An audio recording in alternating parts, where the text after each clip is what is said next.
Good morning. It's a beautiful day in Melbourne, and I love this car. I love interviewing our next guest. I just love it because it's just good food for me in my own industry. So I feel a little bit selfish. Like I'm getting all the inside. I'm a day and a half ahead of the game by having you here. I welcome Mr. Ryder from Hotspotting to the show. Hi, welcome Terry. Thank you. We're not going to tell anybody else about this stuff. It's just you and me. It's just you and me. It'll be between us, I promise. Hey, I was talking to you earlier, and what I realised, I found out about a month ago that you're actually a Kiwi boy. That is correct. Originally, where are you from originally? Very small town in the middle of the South Island. It's called Feely. I call it Bug Tussle, which is actually the town where the Beverly Hillbillies came from. Which tells you something about how I felt about the town. I like population 6 or something, isn't it? Talk to me about that, because I don't know very much about you other than you are a phenomenal researcher. So you grew up in Feely, and then what happened? How did you end up here doing what you're doing? Well, you know what they say, life is what happens while you're busy making other plans. So it was all purely by a series of accidents. I suppose most people's lives are a little bit like that. Yeah. I went to journalism school after starting out thinking I was going to have a career in banking, and very quickly realised that was not for me. Oh God. But through an accident I've been appointed local correspondent to the National Bank magazine, and I started satirising the bank with what I wrote and really enjoyed it, so I decided to become a writer. So you bagged the bank that you were working? I bagged the bank and the manager, and oh my God. I could see my career was limited. Tiny. But I got a hell of a kick out of writing that stuff and seeing the reaction of people reading it, so I decided that I wanted to be a writer, a journalist, so I went to journalism school in Wellington, and out of that worked in some New Zealand newspapers, including the Evening Post, one of the big papers in Wellington. I don't think it exists anymore, but it did at the time. And then I was working in the sports department, and a guy came in from Ipswich in Queensland in Australia trying to get New Zealand rugby players to come over and play for his club, and I thought, yeah, I'm ready for a change. A working holiday, so I went over to Queensland, Ipswich, just on the southwestern periphery of Brisbane. Did you go to play rugby? I did. No, shut up, really? You were a rugby player too? Absolutely. And in those days, not a particularly distinguished one. In fact, I got a job on the local newspaper, and I was playing for the local club, and realised that there was a clash between my journalistic career, and because I was often working in evenings and during weekends when I should be playing or going to training, so I had to make a choice, and I figured I was a much better journalist than I was a rugby player, so I chose journalism. Wow. How old were you then? Early 20s. Yeah. Ended up at the Courier Mail newspaper in Brisbane, and one day in 1982, God, frighteningly long time ago, 10-stage person, the editor called me in and announced that he had decided to make me property editor, and I said, but I don't know anything about real estate, and he said, no, it doesn't matter, you'll find out, it's about houses and stuff. Oh my God. Which says something about the way newspapers were run then, and probably it hasn't got any better, probably worse. Anyway, I decided that if I was going to have to be a writer on real estate, I would find out everything I could about real estate. So I started diving into it, as I tend to do, and started doing research, because there wasn't any research happening back in those days. I think I kind of pioneered research-based reporting for real estate. That doesn't surprise me, actually. And then the editor of the paper tried to move me out of there into another area, and I made a fuss myself, put so much effort into becoming knowledgeable about this area. Now I start to feel like I'm actually doing a reasonably good job. I don't want you to move me out. So when you started doing it, what did you incorporate inside that? Was it a weekly editorial that you were doing? It was a weekly page, and it was just one page. Oh wow. And it was, a little dying segment, and I thought, well, we can make much better than this out of this segment, because real estate's so important to so many people. Everyone needs a place to live, whether as tenants or as buyers. Yeah, great. So very quickly it grew, because I started putting in some really good research-based editorial content, and it grew through support of advertising into 7 or 8 pages every week. and the editor was very delighted with He that. would have been delighted because the cost to advertise in the newspaper back then, a property, was it quite? Because I know when I was selling real estate up in the Gold Coast, if you wanted a page, that was a ton of money. Well, it was the only medium, really, Yeah. apart from television, and in those days television wasn't considered an acceptable medium if you're selling houses, so it was the medium for advertising. So yeah, it was expensive, and yeah, they called in those days in newspapers they called real estate advertising the rivers of gold. Jesus, they were the rivers of gold, weren't they? Well, Because they could charge what they liked, really. and there was all sorts of scandals around that because it was a case of real estate agencies advertising themselves at the expense of their clients, really. And I think a lot of that advertising was unnecessary.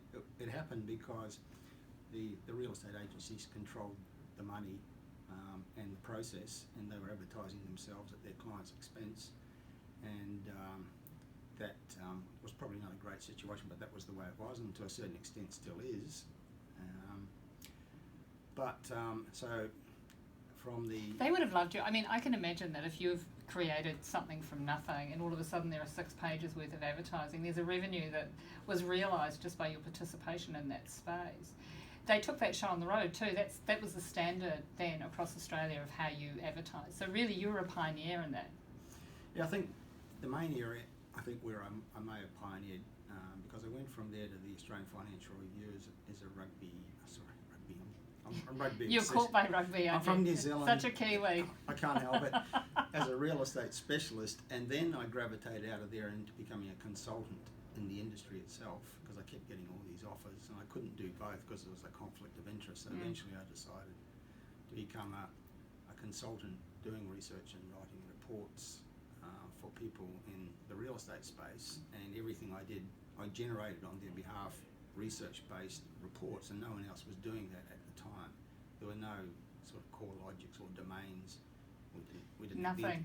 Nothing like that existed in those times. So it was quite pioneering. But the thing was, it was incredibly successful because the industry lapped it up, and so did the public, because it was real information that they hadn't previously got. And they hadn't considered. Like, it wasn't even on the radar, I don't think. You know, I trained for my real estate career in London, and we didn't have access to the kind of research that you now produce, but we had a certain kind of responsibility on a per square foot and a per square metre ratio for our clients, and real estate's very tightly held there.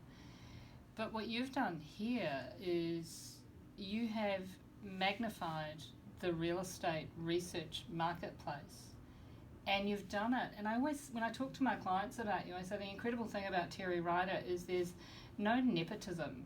He's not transacting real estate. He's not trying to do anything other than provide good, clear, concise information. And that's the wonderful thing about you. You don't. I pick up one of you. I think I called your office 2 weeks ago, and I spoke to Robin, and I said, Robin, somebody's offered me real estate in this area. Does Terry do a report on it? And she went, no. And I called the guy back, and I went, we won't be looking at that. So you're a real beacon, and I know you get embarrassed by that, but you really are. And that's incredible that you started in that space and then you went to doing your own independent research. And I know that there are some researchers out there, and what they do is they select a property that they actually want to sell internally through their own salespeople, and then they do some research around that. So within my business, and I think what's good practice is to actually get your research up front, and then as a consequence of getting that research up front, and then start to consider the right area. Yeah. Look, there's a lot of information out there. There's almost too much. Yeah, there is. But not a lot of it's orientated by a desire to actually inform consumers. A lot of it's the motivation that generates it is a desire for publicity. So I think some of the big name research organisations, they're pumping out stuff on a daily basis, but it's not to inform the public. It's to achieve cheap, or free in fact, publicity for themselves. And they don't care too much about the integrity of the information. And a lot of times it's absolute rubbish. I saw an example this morning from one of the really big name researchers who had a list of the locations that were the best growth markets in Australia, and most of them were places that nobody in their right mind would buy. They were sort of mining towns where the market had dived, and they're now starting to nudge up Oh, again. God, no. You That know, one-trick pony. No, I think that was coming back round. a place like Blackwater, where the median price has risen 30% in the last 12 months, but the median price is still 95,000. Oh, God. And that says something about the market. So here it is on a list being published nationally with supposed credibility, sourced from one of the big name national research organisations, saying these are the best places to buy because this is where values have grown the most. But they're all places that, yeah, like I said, no one in their right mind want to buy. They're depressed mining towns that are struggling back up from the pits of a terrible depression. The horrible pits. And isn't it interesting? I met with someone who sold a lot of properties in that space, and thank God I never got into it, because I looked at it thinking, there's nothing else there. Everything is structured around high rents and mining, and once that mine shuts, that's it. It's the pits of despair. But even beyond that, there used to be a time when mining, or towns close to big mining projects, would have a short, sharp boom as a result of the mine. But even that doesn't happen anymore because in those days, the people working in the mines were renting accommodation in the town. But they don't anymore. They fly in, they stay in a purpose-built camp, and they fly home. So these days, like the Adani coal mine, I'm seeing headlines around the country suggesting that certain towns are going to have property booms because Adani has been supposedly approved, and it's huge, supposedly. Supposedly, caveat. Worth lots and lots of jobs, supposedly, but none of these places are going to have property booms because it doesn't work like that anymore. They're going to build a camp out there, they'll have their own airstrip, the workers will fly in, stay in the camp and fly home and spend all their money in Brisbane or Mackay, wherever they came from, and local towns like Moranborough or Clermont or Blackwater, I just mentioned, they're not going to get any real benefit at all. They might get some problems from it, but they're not going to get any benefits, and that's the big controversy for places like Moranborough, that they get detrimental impacts from mining. Yeah, well, and it's the water too. Isn't there concerns around the environment? I mean, we're in Melbourne, so we don't get to carry our signs and protest down the streets, but we've seen the protests happening in Brisbane, and it looks very real and very. I think there's a lot of concern around those structures coming into place. Is that the impression that you get being a part of that community? Oh yeah, there is lots of environmental concerns about it, I mean, whether we should be opening any new coal mines at all is a subject that concerns a lot of people, but we may be getting a little bit off topic. No, I agree with you. It's interesting. I've got a client that does solar panels in Mildura. I'm just going to mention that because I think that would be that's the holy grail. So we're not going to see those growths back in mining towns that we did see. I wanted to ask you, you mentioned earlier, and I'm just going to backtrack real quick. You said that you worked for the Australian Financial Review. Did you enjoy that? What was that like for you? Because I can imagine that would be quite a regimented space to be a part of. Look, actually, at the time, it was quite a lot of fun because the property editor at the time was a lady called Robin Goodfellow, I think, and she was a pretty fun individual. I hesitate. He's smiling, people. I was going to say eccentric in the nicest possible way, but so it was actually quite fun working for her and with her, and got to write about important things. And when she was on holidays or somewhere else, I was down in Sydney as the acting property editor, so it was quite an important spot in a really vibrant quality publication back in the days when newspapers were the main form of media, and there were standards, because I think today media standards, newspaper standards anyway, are just appallingly bad, and the coverage of this important real estate industry is just dreadful, the worst I've ever seen. But back then there was some serious journalism happening in all sorts of spaces, including real estate, so it was really good to be part of that back in the halcyon days of newspapers. Notice there wasn't a date with that. Hey, so did you pioneer that, or was that already pretty well established when you got to it? That particular property sector of the Australian. The Australian Financial Review. Yeah, sorry. No, that was established, so I just sort of slotted in as the Queensland property correspondent and occasionally the acting editor in Sydney when the editor was elsewhere. And But I just kept getting offers from the industry to come and work for them as a consultant and do this research-based thing that I was doing that hadn't previously been done. And they called on you. They called you away from the realms of journalism. Or do you still feel like you're a journalist? To a certain extent, because I do research and I write, and I still write for publications like Money Magazine. I write for Property Observer, the online property specialist newspaper, I guess you could call it. So, yeah, and I think in many ways what we do with hotspotting, there's more journalism there than you'll find in like the Australian or the Sydney Morning Herald, particularly the real estate coverage, which is, basically press release regurgitation without not with a lot of expertise thrown in. It's quite concerning, actually, isn't it? I follow you on Facebook, and there will be a commentator in the morning, and then by the afternoon, if you're doing a live show, you're all over what it is that they've said. And I really like that part of it. Like, these commentators that come in and out of the property space, that come from the money background, they loosely portray markets without really understanding. And you always come back to the Australian market as a micro market. Talk to me about that a little bit, because you're all over the country doing reports now, aren't you? Sure, we research the whole country, and what we understand is that there is no Australian property market. There's something that we keep hearing about, reading about in big media, particularly sourced from economists who really don't get residential real estate. They don't at all.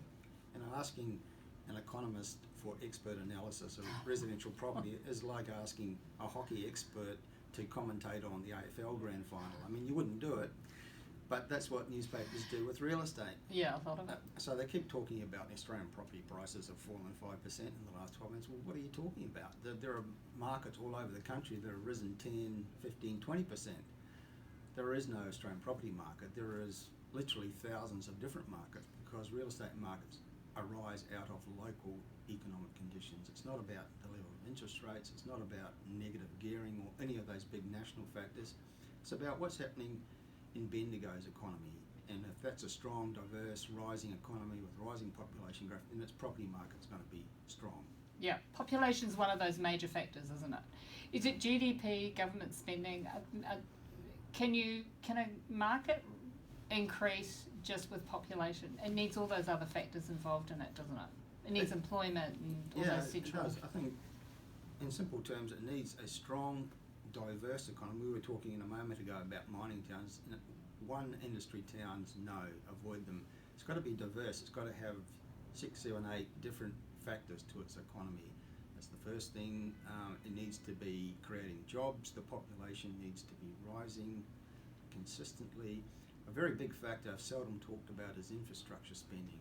The places we like have got big spending on infrastructure, because that's a big... I think that's what caused Sydney's boom and Melbourne's boom. It wasn't, as the economists keep saying, record low interest rates, because we've had those record low interest rates all over the country, but Perth was going backwards and so was Darwin, and Brisbane hasn't boomed. Why not?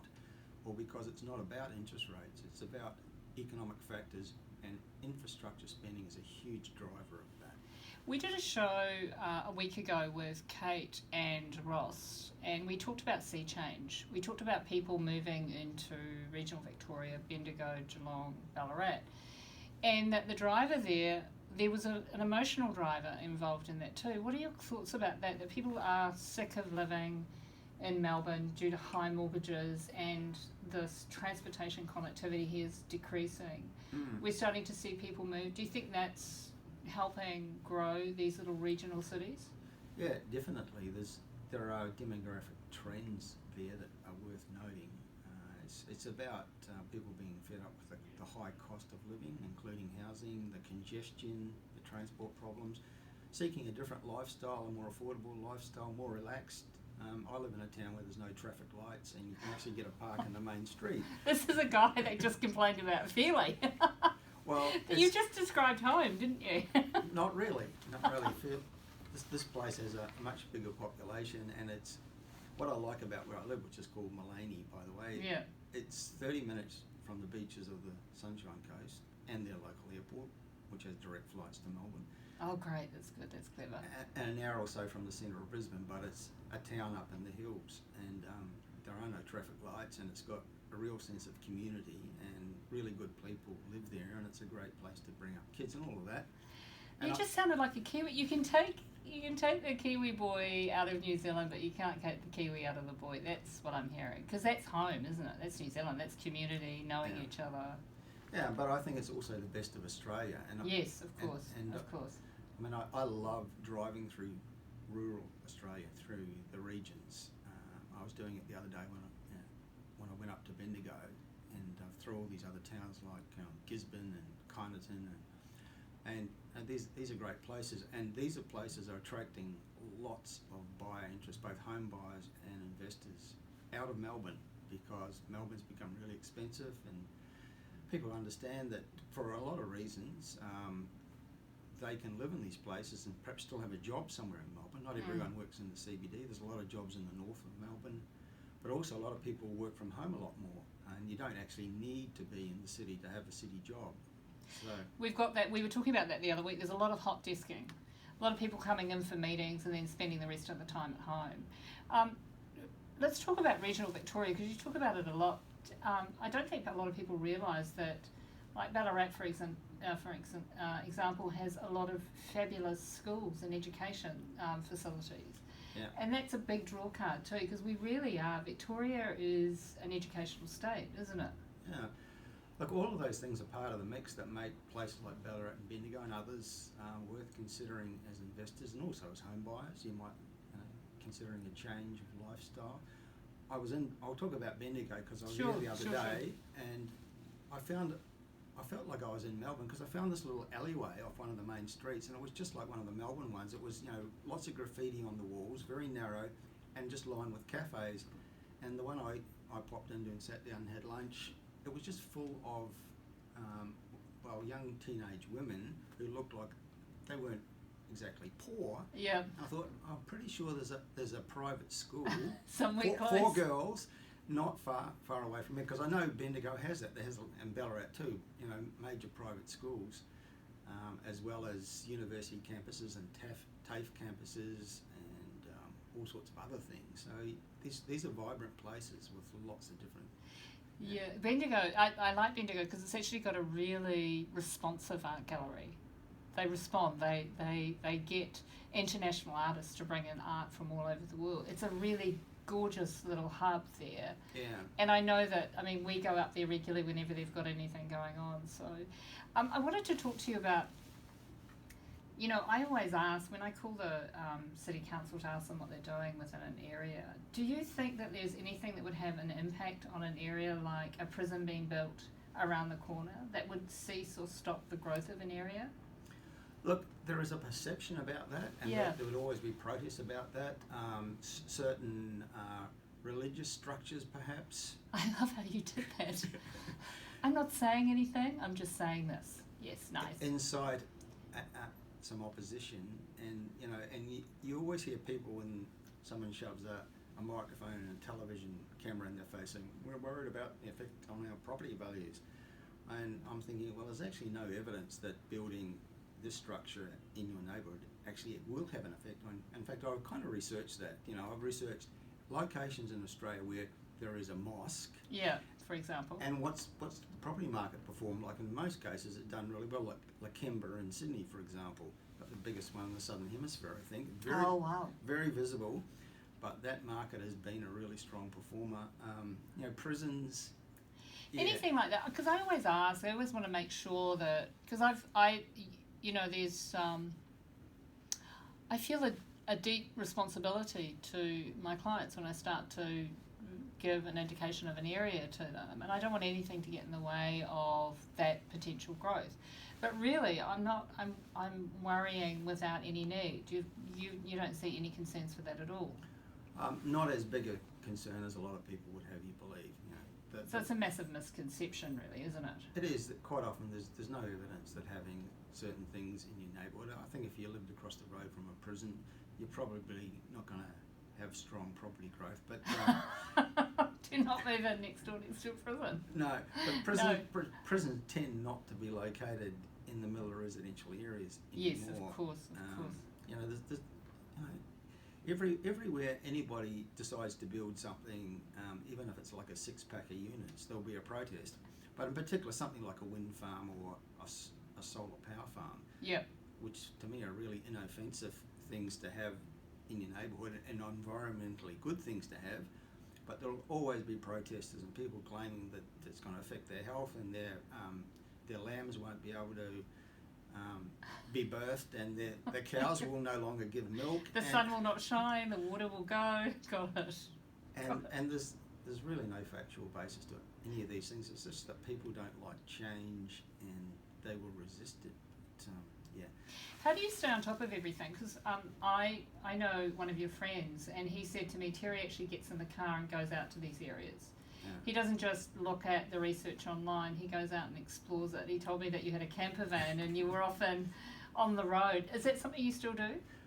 Not as much as I did. I did own a motorhome. Yes, okay. And I had it emblazoned with the hotspotting logos, and I used to go out on what I called research safaris. That's fantastic. But it was a lot of fun, and I got to see big chunks of. One trip I left southeast Queensland, I drove down to Adelaide and then Whyalla and places like that in South Australia. And I came back via Broken Hill, which was a very interesting place. Where's Broken Hill? Broken Hill, very, very, very west in New South Wales. Okay. And it's an iconic mining town, but it's also iconic for its art. A lot of artists have made Broken Hill famous. Because a lot of artists like to be there because of the desert landscapes and the amazing light and the night sky and all of that. And you're a bit of a romantic, aren't you? That's great. So, yes, I am. I don't do that anymore because I just don't have the time, but I still get around the country. My job gets me around the country. Like this trip, here I am in Melbourne for most of this week, and I went out to regional Victoria for a day to check out a few things. And Did you get, so you went to, I know you went to Bendigo, did you get to Ballarat and Geelong? Not on this trip. No, I have on previous ones. You can do lots of research online, and you can look at the numbers, but it's nothing quite like actually being there and touching it and feeling it. Because you do see things that your research haven't thrown up, and but you also get a sense of the place.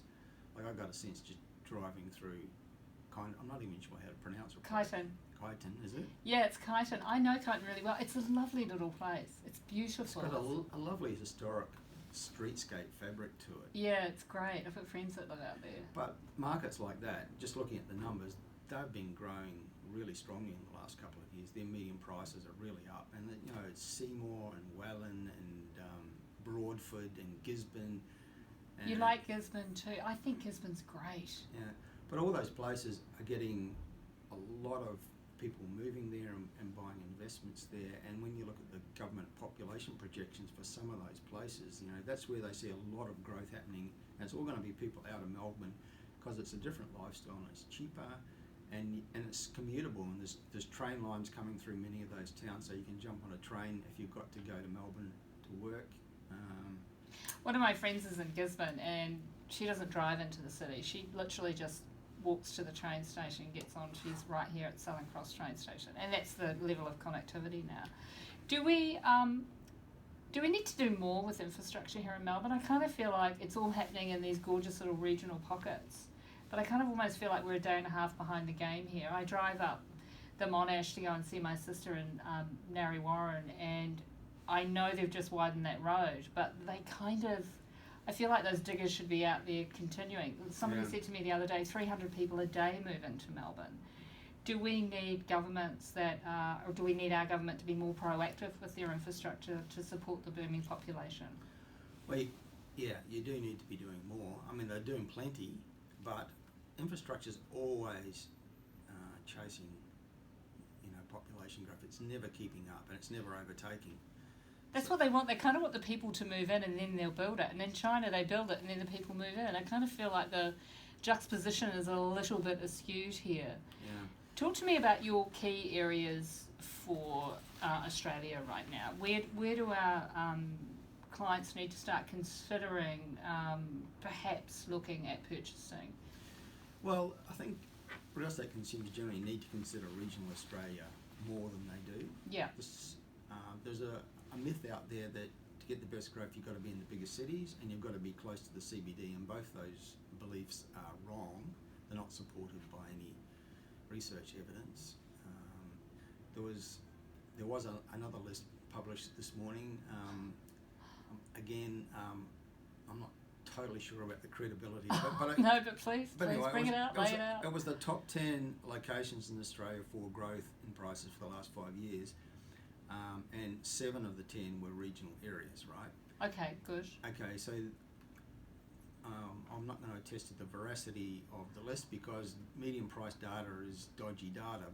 Nevertheless, it does correlate with what we know to be true, and that is the last couple of years at least, most of the strong growth markets in Australia have been regional. Okay. It was previously about Sydney and Melbourne. Brisbane, Adelaide, Perth, Darwin, Canberra weren't doing much. No. And as the 2 big cities subsided, some of the regional areas started to take off for their own reasons. So I love regional Victoria. I'm with you. We put clients into regional Victoria, but I mean that's because we buy your research. So I already know that because we have a direct line to what it is that you're saying about these marketplaces. So we're Bendigo, Geelong and Ballarat, but also these other sub-markets. So Kyneton, you said Milton the other day too. Gibson, you see growth there. Look, firstly it was the areas closest to Melbourne that started to rise, so Geelong first and then Ballarat, but also Pakenham and Officer down in the south east fringes. Yeah. Warragul and Druin as well. Warragul's done really well. Yeah, amazingly well. And it gradually it's rippled further out. So now we're seeing places a lot more distant like Wangaratta. Wangaratta? I don't even know where that is, right? I was heading up towards Albury, Wodonga at the border. Okay. Bright, way out at Mildura, Echuca. All these places have had growth in their median house prices in the last 12 months of 10, 12 or more %. Wow. And it's just a growth wave sweeping through regional Victoria. I mean, Victoria is the #1 state in Australia economically. CommSec publishes its quarterly State of the States report, and for quite a while it was New South Wales first and Victoria second as the 2 standouts, and then it was those 2 states joined first, and the latest one, the most recent State of the States, has got Victoria #1. It's not just about Melbourne. Victoria as a state is pumping. It's got by far the biggest population growth, spending big on infrastructure in Melbourne and out in the regions, particularly with rail links. There's a lot happening in the state, and that's what's driving real estate, not just the big city. It's some of those smaller towns now. Are you optimistic about the property market in Australia at the moment? I am. The first half of the year was really mongrel tough. It was. You hum it. I was thinking I had a T-shirt with mongrel written on it.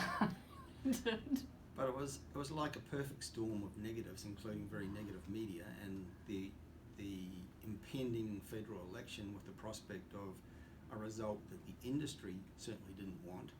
And then in the last 3 months we've had a series of fortunate events.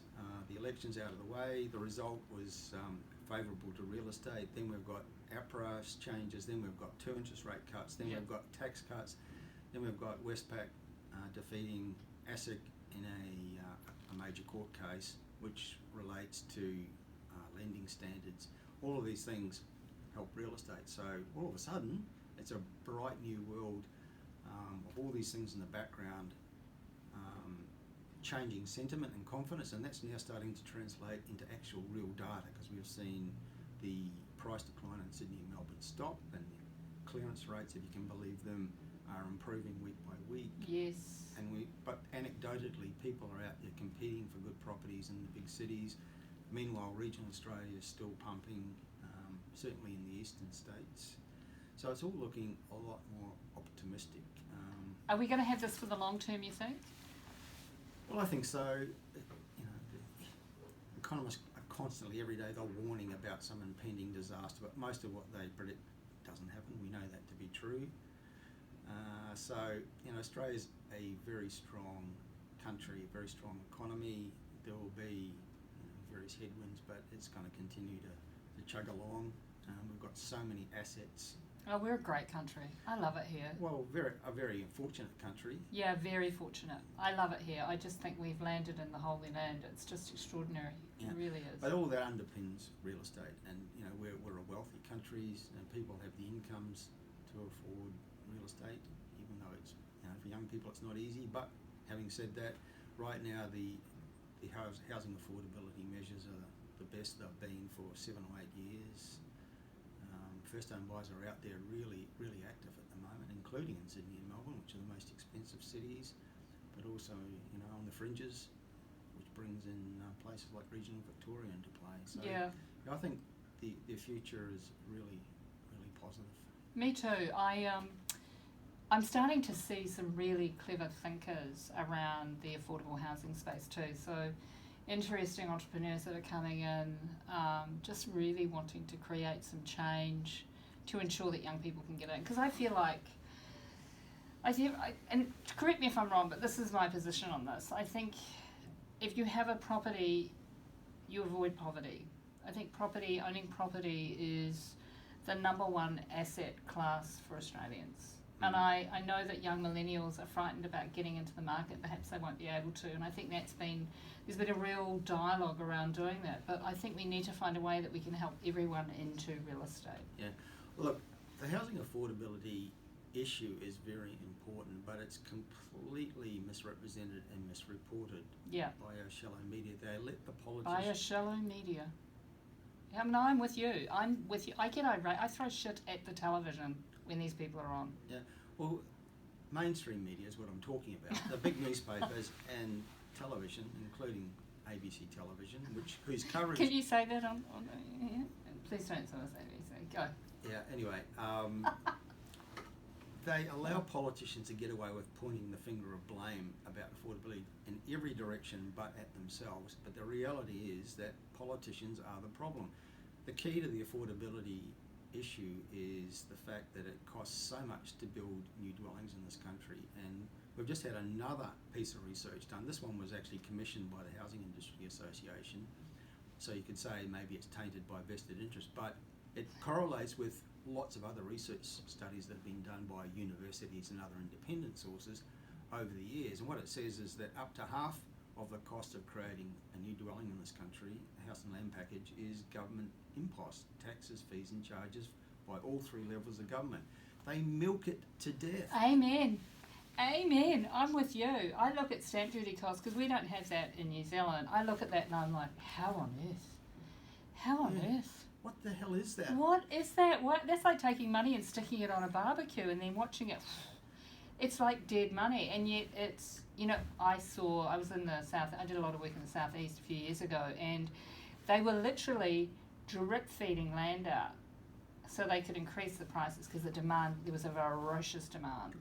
And then because the price was so high, then the stamp duty costs were really high, and it just felt like the worst kind of trickery out there in the Australian market to do that to people. Yeah. So next time you see a politician standing in front of a television camera with their hand on their heart saying how much they care about the poor young Australians and housing affordability, you know that you're dealing with a bastard charlatan who, because they know that it's their stamp duty and their land tax and their infrastructure charges and their this fee and that fee that massively inflates the cost of creating new dwellings, and that underpins the value of all dwellings. You can't point at an existing property and say that should be worth only $300,000 if it costs $500,000 to replicate it, to replace it, and it does in the big cities because of these government imposts. They treat it as a cash cow and they milk it to death, and they think, well, it's developers paying, but ultimately it's not. It's the first home buyers. Yeah, absolutely, and that as a consequence it drives up cost prices all the way through. Someone said to me, and correct me if I'm wrong, but it's the new properties that establish the market value. So if you've got a developer that's building a brand new $500,000 property, well then that then becomes the new market, the new bench space or benchmark for prices in that particular area. Well, that is true. So what this research has revealed, and correlates with previous independent research, is that in Sydney at least 50% of the cost is government taxes, fees and charges. So imagine Oh God. you can't buy a new house and land package anywhere in the Sydney metropolitan area, even out in the far fringes, for say less than 600,000. But if you took out that taxation component, that $600,000 house could be sold for $300,000. Imagine what that would do for affordability. Now in Melbourne, the government impost component isn't as high, but it's close to 40% according to this research. So 40% is massive. yeah, It's still massive. it's still massive. So imagine you take all those taxes and fees and charges out, suddenly young couples or individuals, families, whatever, buying a first home can actually get into a nice modern new home for $300,000. Wouldn't that be great? A lot of people would be able to afford that. You know, modern couples of all sorts, both usually are working, so with their dual incomes, they can afford that. But 600,000, that's beyond the reach of a lot of people. And we look at household debt in a particular area too. And if you look at areas where the household debt is massive, we can't actually put people into these properties because we worry about that household debt being a strain on that particular community. So when half of your wages is going out the door to pay for your home, that's a problem. It's an issue. Yeah. I think we need a government that's for the people. Yeah. God, I sounded like an activist then, didn't I? Well, it's Sounded like a communist. It's a pretty radical concept. Politicians that are for the people. I know. Where did you get a notion like that? I know. I've been hanging out on Jacinda Ardern's Facebook page too much. Oh, I mean, it's extraordinary the number of native-born Australians I know who just say, "Oh God, why can't we have a prime minister like her?" I feel like we won. I feel like we won the lotto really because we live here, but back at home in New Zealand, there's a great prime minister like her. Terry Ryder, thank you for joining us on the show today. I really appreciate it. You've been amazing. Please come and join us again. And do you want to finish on anything? Is there anything you want to finish on? Leave our listeners with? It should be something to do with real estate, shouldn't it? I think it could. You could run rugby down the road if you like. I'll give you a few minutes for that one. No, I'll resist that particular impulse. Look, I think, people make a lot of mistakes around real estate. I constantly talk to people and they say they're overwhelmed. It's a word I hear a lot because they don't know how to get started, and there's such a big country. How do we choose where to buy as investors? There's so many choices. Look, the thing that people are unwilling to do is spend a bit of money on research and spend some money on getting good advice, and that's the worst kind of false economy in real estate. They're willing to spend $500,000 on the real estate, but not willing to spend $5,000 on advice or $500 on an independent valuation to make sure they're buying at the right price, or even $50 on a research report to tell them the best place to buy. So people have got to get over that mentality. Be willing to spend some money first on getting good advice and good information so that you actually make good choices, because if you make bad choices in real estate, you can spend the rest of your life regretting it. And paying for it. That's a beautiful way to end. Thank you, Terry. Okay. God bless everybody. If you like us, share us, and we look forward to hanging out with you next week. Take care. Bye.